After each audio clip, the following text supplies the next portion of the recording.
Fala galera, esse aqui é um especial do Arqueologia Vertigo dentro dos quadrinheiros.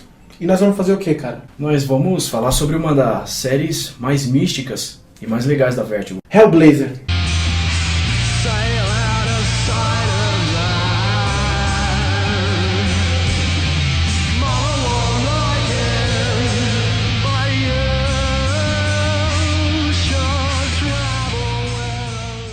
Nós vamos aqui, nesse vídeo, comentar algumas informações, dar um panorama geral da série e, com o passar do tempo, nós vamos lançar um vídeo com cada fase. Como assim? Vamos acompanhar mais ou menos o que a Panini fez, né? Fase Infernal, Garfienes, um vídeo só comentando a fase do Garfienes, um vídeo só com a fase do Delano, um vídeo só com a fase do Milligan. E a partir disso, informações, se o cara roteirizou bem, todas essas coisas. E um ponto também que a gente quer citar é que a gente não vai fazer de uma forma cronológica. Delano, Ennis, Jenkins e por aí vai. Não, a gente vai fazer aleatório. Começa pelo Ennis, aí vai pro Peter Milligan, Andy Digo. Vamos tentar linkar muito assim o que tem saído no Brasil, o que é fácil de vocês encontrarem, pra não ficar uma coisa tão distante. Né? Não adianta falar do Mike Carey porque não tem revista pra ler. Mas e aí, guys, quem é John Constantine? Bom, cara, pensa num cara assim, manipulador. John Constantine é um mago, entendeu? E ele usa essa magia assim, que é muito diferente do que a gente está acostumado a ver nas grandes mídias. Como o Doutor Estranho, Harry Potter, ele pega de um jeito, um conceito de magia diferente. Até o que lembra que os autores se denominam como magos, né? Que é a questão da manipulação e tudo isso. Aquela fala bem feita, né? Aquela coisa ajeitadinha, manipula uma pessoa ali, uma entidade aqui. Ele até fala, né? Na fase do Peter Milligan ele fala, não é eu saber fazer nada, é a pose. Eu tendo a pose é o que importa, vai dar certo. Mas então, John, como é que é o Constantine? Ele tem uma revista? Como é que é esse esquema aí? Ele começou no Monstro do Pântano, estreou em Saga do Monstro do Pântano 37, criação do Alan Moore. Ou criação não, o Alan Moore fala que ele existe. Ele falou que ele tava num pub, comendo um sanduíche lá, o Constantine passou, deu uma piscada e foi embora. Assim como o Delano falou que também apareceu pra ele. Aí fica aí a dúvida se ele criou ou se o cara realmente existe, né? Você pode encontrar ele por aí, vai saber, né? Vai saber, né? Mas então, o Constantine ficou na revista do Monstro há algum tempo, e aí ele teve sua revista própria. Uma coisa legal é que, por exemplo, ele era muito presente no Monstro do Pântano, ele era um coadjuvante muito forte, e aí ele, numa revista antes do Hellblazer 1, ele cita, né, que ele vai resolver um problema com umas baratas, e a partir daí que ele sai, mais ou menos, da revista do Monstro, ele continua aparecendo aqui e ali, mas ele ganhou seu título próprio e foi embora, foi cuidar das baratas dele. Uma coisa também, Constantine foi baseado no Sting, né, que os desenhistas queriam desenhar o Sting de todo jeito. O do The Police, né? Isso. Queria desenhar o Sting de todo jeito, a Alan Moore reparou que eles estavam colocando, né, o que é esse cara aqui? Aí acabou ficando o John Constantine, mas aí a DC pediu pra dar uma mudada na feição dele, pra caso o Sting querer processar de algum problema, mas o Sting já falou que não, ele acha mó da hora. Tem um personagem baseado nele. Bom, a revista Hellblazer, ela estreia em 88, né? E ela vai ter durante esse caminho aí 300 edições. E o primeiro escritor que vai comandar a revista vai ser o Jimmy Delano, parça do Alan Moore, né? Inclusive o Alan Moore que falou, né? O Alan Moore que indicou. Indicou ele e tal. E o Jimmy Delano, ele vai pegar muito dessa coisa do horror, né? Pra falar do Constantine. Ele vai abordando a magia, colocando o cara que manipula, ele explora também muito da humanidade do Constantine. Em muitos momentos ele vai estar numa situação frágil, ele usa da magia para poder superar isso, né? É interessante também que o Jimmy Delano, ele utiliza muito de entidades, essa coisa da magia, para falar da realidade que se passava na Inglaterra, no mundo também. Meio político, na coisa social, política, todas essas coisas ele... Da Thatcher, por exemplo, um grande opositor que ele fazia, colocava isso nas histórias, mostrar, utilizando como se fosse assim, os demônios e tal, para fazer essa relação ao parlamento. É muito todas interessante o que ele faz. E logo em seguida já vem o Garfienes. E isso antes de Preacher. Ali ele já colocou vários elementos que ele desenvolveu depois em Preacher. Só que o Garfienes já veio com uma pegada diferente. Enquanto o Jimmy Delano tinha uma pegada mais até de terror em alguns momentos, de horror, o Garfienes não. Ele tinha, apesar de ter, como na história Sangue Real, por exemplo, ele pega uma coisa mais... Ele desenvolve, parece, mais o John Constantine em si. Ele eleva ao máximo a questão dele ser manipulador. Ele ser um cara que vai chegar lá, vai resolver tudo, vai enganar todo mundo e no final tudo bem. Ele coloca, né, um Constantine mais sarcasmo, né? Então, você vê isso no primeiro arco já, no Hábitos Perigosos, Sangue Real, na história, o que ele faz lá com o Anjo Gabriel e tudo. Então o Garfienes pega isso e eleva muito. É bem legal uma passagem do Ennis, né, que tá lá o cara, um cara morto, né? Aí chega um outro cara e fala: "Ô, esse cara é seu amigo?" Aí ele fala: "Eu acho que deve ser, morto? Tá morto." Aí então do Garfienes já vieram alguns autores, né, que escreveram por muito tempo, que foi Paul Jenkins, Warren Ellis, Mike Carey.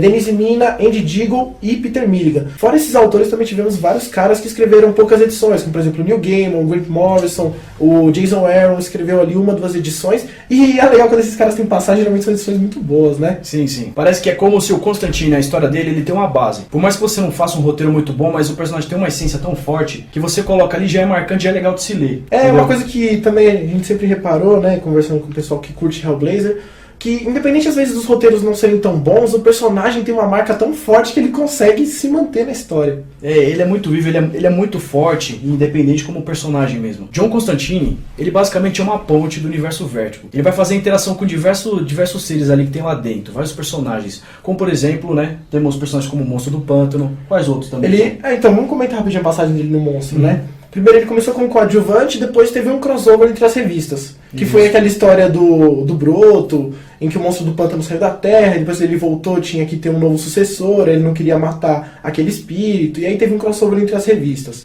Muito bem desenvolvido, cômico, mas com vários conceitos legais também. Ele teve uma passagem muito boa em Sandman, uma edição assim que, o pessoal adora. Já no primeiro arco, né? Uma edição cheia de referências, assim, você vê um Constantine bem legal também. É muito bem desenvolvido. Assim como o Morpheus também faz uma passagem bem rápida no Hellblazer, né? Isso. E, por exemplo, ele apareceu também no Shade, ele apareceu em 3 edições, ele fez um arco.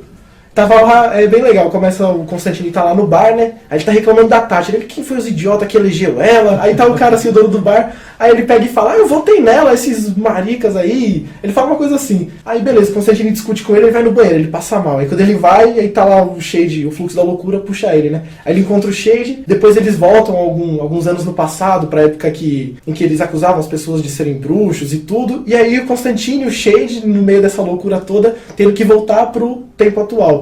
Aí já faz uma ligação, você já começa a imaginar que todos esses personagens estão no mesmo universo. Pena que isso não foi desenvolvido, tanto que tem uma história em que o Shade vai pra Louisiana e ele fala, olha pra trás, ele tá lá no pântano e fala, nossa, será que eu sou um fim? Mas não. Pra você ver, você tem tudo ali, você tem o Sandman, você tem o Monstro do Pântano, o Shade, aí você tem o Constantine interagindo com eles, né? Tem até o Constantine com o Morpheus, ele fala, você devia conhecer um grandalhão verde. Eles fazem várias referências e aí até isso incentivou as outras séries a tentar trabalhar junto, mas infelizmente não foi pra frente pelo jeito, né? Depois que a Vertigo tomou esse conceito de assim, séries mais fechadas, cada um foi pro seu canto. E uma passagem que era pro Constantine ter tido foi na Patrulha do Destino, mas a DC não deixou. Eles falaram assim que eles não queriam o Constantine numas histórias tão viajadas, queriam ele um pouco mais pautado naquele universo, uma coisa mais real, como eles disseram. E aí o que o Grant Morrison fez? Fez um análogo do Constantine. Aí já rixa de novo, ó. O Morrison tem o Constantine dele e o Alan Moore, aí você já vê a treta, né? O Constantine do Morrison, ele é um pouco mais cuzão que o próprio John Constantine. Mas aí o Morrison conseguiu resolver lá com o personagem dele e desenvolveu os roteiros na Patrulha, e aí já fica a rixa, hein, cara? Não esquece. E a gente tem que comparar os dois aí, ó. Você já quer ver uma briga? Teve o Moore versus Morrison esses dias. Esse vídeo não vai chegar pro final, mano. Você vai ficar com essa treta aí. Beleza. E dentro dessas 300 edições de Hellblazer, também existem alguns especiais anuais, né, que estão juntos aí, além dessas 300, na qual o Constantine faz algumas peripécias por aí, fazendo algumas coisinhas. Nós temos quais mesmo, por exemplo? Tem o Bad Blood, que se passa no futuro, em 2025. Esse é do Jamie Delano, né? Do Jamie Delano. Por isso fica, né, que ele não morreu no final, tem aquele questionamento, mas parece que ele não morreu porque tem o Bad Blood. Tem o Love Street, tem a Brigada dos Encapotados, tem várias histórias por fora em que o Constantine aparece. Ele é um personagem muito, muito rico. A Brigada dos Encapotados é bem legal porque é uma história que reúne, né, o Constantine com outros magos do universo da Vertigo e eles vão, né, sair para resolver algumas coisas. Inclusive, são eles que vão ensinar, né, o Tim Hunter, né, no livro, os livros da magia. É muito legal a interação deles e tal, e o Constantine faz um show à beça. Mas então, Goy, cita aí um dos especiais que pra você é memorável. Cara, pra mim, assim, é muito forte pra mim a Vênus do Marketing, né? É uma edição, assim, muito boa do Jamie Delano que ele escreve. E você vê os quadros na HQ e ela segue o clipe, né? Porque o John Constantine, pra quem não sabe, ele teve uma banda punk, né? Membrana Mucosa. E aí eles gravaram o clipe, né, da Vênus do Marte e ficou lá guardado, né? Porque a banda não deu muito certo. Ele falava que eles não eram muito bons, não cantavam muito bem e tal. Por mais que eles achassem. E aí ele foi ver de novo esse videocassete e tal, viu lá, achou legal. E isso mostra, né, a história. A história é esse o clipe, né? Isso. E a letra de Vênus do Marte é uma coisa sensacional, assim. A crítica que ele faz ao consumismo, a alienação, sabe? A futilidade das coisas, a simbologia que ele dá pra Vênus do marketing é muito interessante, assim, de se ler. É uma coisa, assim, que eu guardo com muito carinho. E pra você, John, qual que foi, assim, a história que mais te marcou do Constantine? Assim, dos especiais, né? Pra mim mesmo, foi a Ponte dos Suicidas do Peter Milligan. Foi o último anual dele, em que ele resgata um personagem, assim, uma história da infância do Constantine. Aí ele já velho, né? Tá ali uma família que ele teve relação quando ele era jovem. Ele tem que investigar um caso de suicídio de um amigo dele de infância. E a partir daí, você vê um lado mais humano do John Constantine. Não é aquele cara manipulador. O legal, que um ponto assim que eu acho chave nessa história, é que ele utiliza a manipulação, mas dessa vez não é pra se beneficiar. É pra, assim, ajudar uma pessoa a ficar em paz. Pra ajudar uma pessoa. Então, pra mim, foi uma história que me marcou pra caramba do Milligan. Mas então, John, e depois dessas 300 edições, como é que ficou o Constantine? Morreu ali? Como é que é? Era melhor, né? Mas ele foi pros 952. E aí teve uma fase que ninguém conseguiu, ninguém gostou. E logo a revista já foi cancelada, tem algumas edições dela foi cancelada, mas aí veio a fase que eu defendo. A do DCU. Todo mundo xinga muito essa fase, fala, pô, ela é ruim, aí beleza. Eu acho uma fase muito interessante, primeiro porque é um Constantine muito jovem, aí os autores tiveram a oportunidade de pegar vários conceitos que já existiam e reformular. Eu não vejo problema nisso, não há problema algum. Ele pega, por exemplo, o Gary Lester aparece, várias coisas aparecem. Aí, por exemplo, algumas pessoas criticam muito a utilização dele de magia, tipo raios, porque ele não usa isso no Hellblazer. Mas você pode interpretar isso de uma forma simbólica. Os roteiros são bem trabalhados, as histórias têm bons conceitos. E é legal você pegar aqui, eles exploram conceitos do Constantine que nunca falaram muito antes, como por exemplo a pansexualidade dele. Sim. Foi explorado isso, algumas pessoas até reclamaram, sendo que o personagem já é pansexual desde a sua criação. Então o autor pegou essa história, trouxe para os tempos atuais, deixou o Constantine mais jovem e é muito legal esse negócio dos tempos atuais, porque você vê lá, o Constantine tá mexendo lá em aparelhos tecnológicos e tal, tem essa coisa, eles fazem até uma piadinha com o Justin Bieber e te coloca nesse contexto mesmo. Eles tentam contextualizar. Mas assim, você não perde da mitologia do John, entendeu? Então, mas ele ainda é manipulador, ali. É isso, você vê a personalidade dele. Não é de toda, nossa, fantástica a revista, mas ainda assim, do que saiu tem muitas jogadinhas de quadro bem interessantes. Logo no começo, né? Aquela coisa que vai descendo. Isso, ele entra num prédio e aí mostra todos os níveis do inferno numa página assim, é muito legal, é muito bem trabalhado. É bem legal mesmo, tem muitas referências dentro do universo do John, assim, tal, que ele mexe de ocultismo, é bem legal mesmo, assim. E depois que foi finalizada essa revista do DCU, eles lançaram no Rebirth.